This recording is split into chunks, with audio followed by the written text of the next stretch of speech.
Bonjour à tous et à toutes, je m'appelle Elsa Marcel, je suis avocate au barreau de Seine-Saint-Denis et avec mes confrères et consoeurs, aujourd'hui on mène une action de défense massive au tribunal judiciaire à Paris où on défend en fait tout un tas de retenues administratives. C'était important pour nous parce qu'aujourd'hui c'est la date où ils font voter un projet de loi sur l'allongement de la durée de rétention qui peut aller jusqu'à 210 jours. Et en fait, le premier dossier qui s'est présenté aujourd'hui, c'est particulièrement significatif parce qu'on a vu un retenu arriver dans un état déplorable, en larmes, en crise d'angoisse, très mal, en train de raconter qu'on l'avait enfermé dans une pièce, très choqué.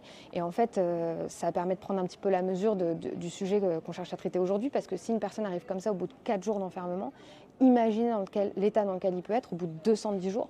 Donc c'est exactement ça qu'on veut dénoncer. Ça s'inscrit dans le cadre d'une action politique beaucoup plus large avec le collectif d'action judiciaire, le SAF et le Justi, qui cherchent à critiquer et à mettre en cause la politique raciste et xénophobe du gouvernement, puisque en fait on assiste à une surenchère absolument abominable, où déjà il y a 40 000 personnes enfermées en CRA aujourd'hui, alors que c'est des lieux, je veux dire, de privation de liberté absolument abominables. Et puis à ça il faut ajouter la politique des rafles, revendiquée, assumée par Retailleau, ou aussi la volonté de mettre fin à l'assistante juridique en CRA.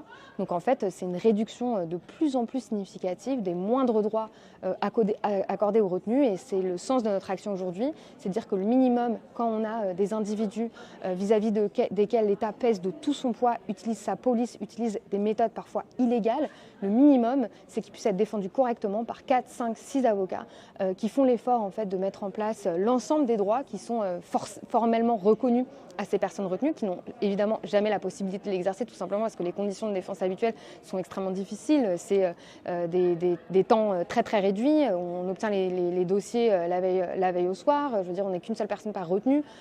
Et là, à l'inverse, on voulait faire la démonstration que, puisque la politique d'enfermement est politique, notre défense doit l'être aussi. Et je pense que c'est particulièrement important qu'on soit là aujourd'hui.